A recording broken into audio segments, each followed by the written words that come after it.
최근 들어서 암호화폐 시장의 가장 큰 흥미로운 포인트 지점을 꼽자라면 미국의 암호화폐 정책 스탠스가 너무도 빠르고 또 너무도 급격하게 변화한 상황을 꼽을 수밖에 없을 것 같습니다. 물론 여기에는 한 크게 두 가지 정도 그 배경이 깔려 있기 때문에 우리가 이에 대한 이해도도 잘 정리를 해 놓으면 이제 막 강세장의 국면으로 접어들고 있는 암호화폐 시장 투자자로서 조금 더 전략적인 계획을 세우는 데 도움이 될 수 있지 않을까 생각됩니다. 첫 번째로는 다들 잘 알고 계신 것처럼 미국의 대선, 이게 지금 정치적인 관점에서 암호화폐 시장의 재료 자체를 굉장히 정치적으로 만들어 버렸습니다. 또 한 가지는 중국의 스탠스, 홍콩을 통해서 암호화폐 현물 ETF를 적극적으로 출시해버린 이 뒷배경, 이런 것들이 패권의 맥락까지도 우리가 해석을 할 수 있기 때문에 미국의 정부, 대선, 그리고 의회까지 왜 이렇게 전폭적인 스탠스 전환을 보여주고 있는 것인가 한 번쯤 정리해서 살펴보면 좋을 것 같습니다. 먼저 신호탄을 쏘아 올린 것은 트럼프입니다. 트럼프에 대한 호불호를 떠나서 어쨌든 잔머리를 굉장히 잘 굴린 겁니다. 암호화폐 투자자들의 이 투심을 표심으로 전환시키기 위한 작업이 반드시 필요하다라는 것을 먼저 인식을 해서 선빵을 날린 거죠. 그래서 공개적으로 처음으로 전폭적 지지 선언을 한 게 불과 2주도 되지 않았습니다. 그리고 나서 지난주에는 후원금 결제 수단에 암호화폐를 추가했죠. 비트코인, 이더리움, 솔라나, USDT, USDC, XRP, 도지, 시바이누 등등 이렇게 인기 있는 크립토 커런시를 후원금 결제 수단으로 추가를 해버리면서 바이든 행정부와 굉장히 선명한 선긋기를, 그렇게 공격적인 행보를 확인해주고 있습니다. 그러면서 하는 말이 굉장히 전투적이죠. 암호화폐 기업에 대해서 매우 긍정적이고 열린 마음을 가지고 있다. 미국은 암호화폐 산업에서 리더가 돼야 한다. 2등은 없다. 역사상 최악의 대통령으로 마음이 삐뚤어진 바이든은 암호화폐 산업 서서히 고통스럽게 죽기를 바라고 있다. 내가 대통령이 되면 그런 일은 없을 것이다. 이렇게 공격적인 비판을 하고 있는데, 이걸 해야 하는 이유, 할 수밖에 없는 배경이 다 깔려 있기 나름입니다. 272윈 이 조사 결과가, 설문조사 결과가 하루에 3번씩 업데이트가 되는데, 오늘 오후 상황을 보니까 민주당이 209명, 공화당이 259명, 중립 70명으로 지금 확인이 되고 있습니다. 총 선거인단 538명 가운데 과반수 270명을 확보해야 되죠. 그래서 승리로 가기 위해서 필요한 게 뭐다? 270명이다. 272윈. 그런 의미를 가지고 있는데, 지금 얼추 봐도 시뻘건 부분이 상당히 눈에 띈다라는 것을 바라볼 수가 있습니다. 그래서 이게 하루에 3번씩 업데이트가 돼서 숫자가 조금씩 달라지긴 하는데, 지금 현재 상황만 놓고 본다라면 공화당의 우세가 점쳐지고 있다라고도 표현할 수 있는 상황입니다. 재밌는 것은 이 패러다임과 해리스폴에서 이번에 설문조사 결과가 나온 게 재밌는데, 경합주의 유권자 48%, 그러니까 지금 70명이잖아요. 오늘 오후 기준으로 48%가 암호화폐에 반대하는 후보는 신뢰하지 않는다. 그런데 이들 유권자들 가운데 91%, 거의 대부분이 실제로 난 투표할 거다, 이렇게 얘기를 하고 있습니다. 그러니까 트럼프가 이렇게 공격적으로 바이든을 비판하고 마음이 삐뚤어진 최악의 대통령이라고, 이게 사실 트럼프가 할 소리는 아니잖아요. 그런데 이렇게까지 비판을 하고 적극적으로 암호화폐 다 사기라고 그럴 때는 언제드니, 사실 암호화폐 빌런 가운데 하나가 트럼프였습니다. 그런데 언제부턴가 이더리움 기반의 NFT를 발행해서 돈을 벌고, 비트코인 오디널스 NFT를 발행해서 돈을 벌고, 아무튼 이 돈 버는 수완에 있어서는 이 타고난 짱구가 있는 사람인데, 어쨌든 이런 지금 설문조사 결과가 나오고 있기 때문에, 와, 이거 지금 제대로 하지 않았다가는 큰일 날 수밖에 없겠는 걸, 이라는 걸 깨달은 거죠. 그래서 정책적으로 스탠스 전환을 하는 게 아니고, 정치적으로 이거는 품고 가지 않으면은 못 될 수 있다, 뭐 이렇게 판단을 한 거로 바라볼 수가 있습니다. 지금 이거는 퀴니피아폴 대학교 이 설문조사 결과 중에 하나인데 보다가 재밌어가지고 가져왔어요. 트럼프 호의적이 41%, 비호감 54%, 바이든이 호감이 40인데 비호감이 54예요. 그러니까 미국에서도 지금 이게 얼마나 정치적으로 양분이 양극화 현상이 심각한지, 정치적인 이 극도의 양극화가 굉장히 심각하다. 뭐 우리나라 포함해서 뭐 유럽도 그렇고 지금 글로벌하게 봤을 때 정치 불신이 굉장히 가속화를 보이고 있는 상황에서 미국 상황 간단치 않다. 그런데 어쩌다 보니까 이 암호화폐 투자자들의 유권자로서의 파워가 이전 대선에서는 단 한 번도 볼 수 없었던 그런 레벨까지 지금 올라와 버렸다. 그래서 암호화폐를 그렇게 비판하던 트럼프까지도 이런 숫자들 이거 어떻게 할 건데 라는 생각을 이제 하게 되는 거죠.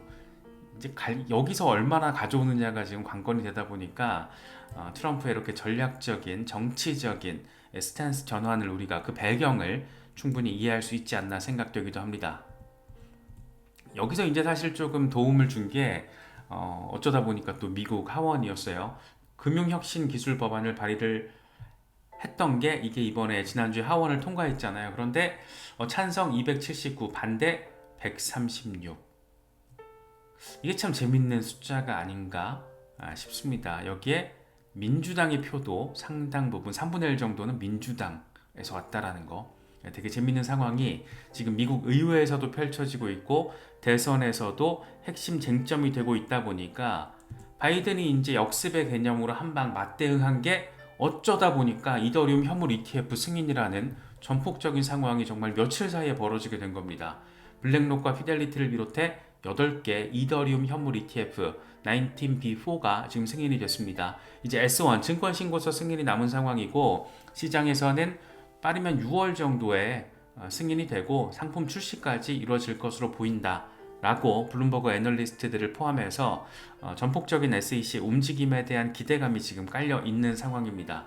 일각에서는 이걸 반쪽짜리 승인이다 라고도 이야기는 하고 있지만 사실 이게 지금 대선이라는 가장 큰 선거의 핵심 화두 가운데 하나가 돼 버리다 보니까 어쩌다 보니까 우리 입장에서 반갑지만 어쩌다 보니까 이렇게 됐고 5월에 비트코인 이더리움 현물 ETF가 이렇게 전격적으로 승인될 줄 누가 알았어요. 대부분 승인 어려워 이러고 있었는데 트럼프가 갑자기 저렇게까지 정책 선회를 하다 보니까 바이든 행정부도 이렇게 맞불을 놓는 그런 상황. 크립토 투자자들 입장에서는 환호할 수밖에 없는 거고 미국 행정부도 이렇게 움직이고 있고 의회도 적극적으로 움직이고 있고 대선 카운터 파트너 역시 전폭적으로 움직이고 있는 상황. 어쩌다 보니까 지금 미국이 한마음 뭐에 대해서 암호화폐에 대해서 되게 지금 웃긴 모습이 이렇게 형성이 되고 있다라고도 우리가 바라볼 수 있는 겁니다.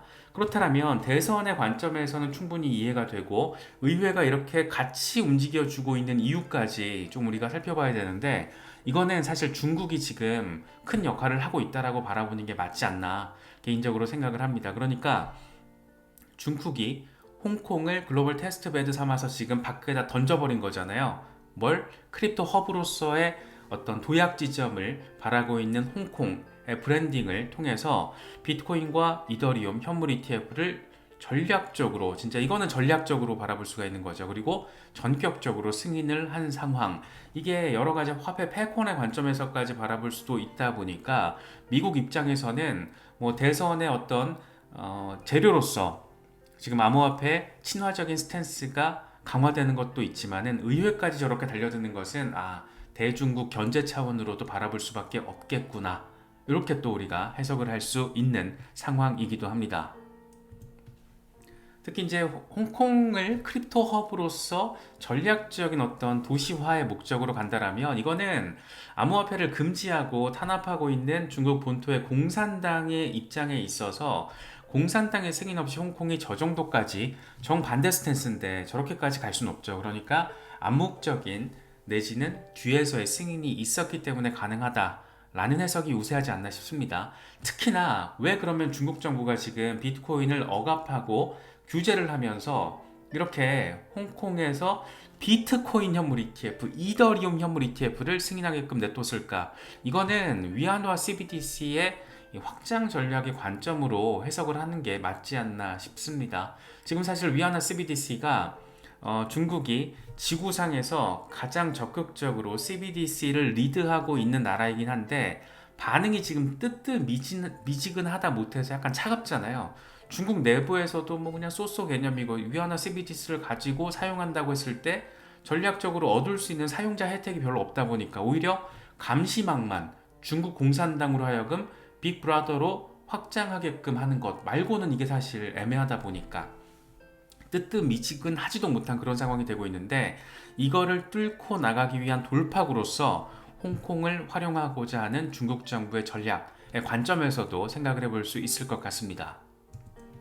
그래서 홍콩을 통한 암호화폐 규제를 완화하는 것은 디지털 위안화 CBDC의 글로벌 확장을 도모하기 위한 포석이다. 그래서 중국은 디지털 화폐와 관련해서 국제적인 입지를 강화하고 장기적으로 디지털 경제 주도권을 확보하기 전략.